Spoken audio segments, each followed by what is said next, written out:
Hello everyone, in this video I'm going to show you how to hard reset a Samsung phone or Samsung Galaxy phone when it is locked, and also you have forgotten your password and you don't know how to hard reset your phone.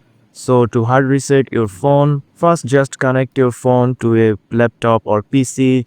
Just connect it, no additional setup is required.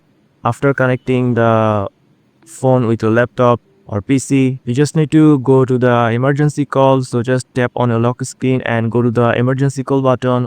And after that, when you are on the emergency call screen, just hold the volume down button and power button simultaneously and keep holding them. Once the screen turns black, release the volume down button and then press and hold the volume up button, and continue holding the power button and the volume up button.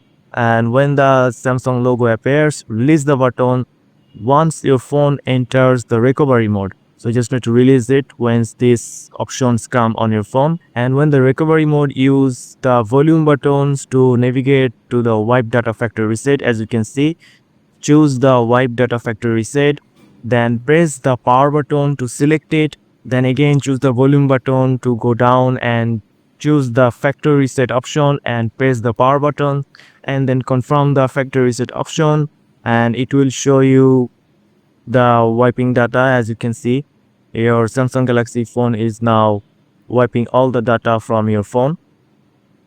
And after that, you just need to select the reboot system now option to turn on your phone again, and that's it. Your phone will be turned on. It will take some minutes, and after that you just need to set up your phone again, and your phone is now clean, as good as new. And this is how you can hard reset your phone. So that's it guys. If you found this video helpful, please subscribe, and thank you for watching.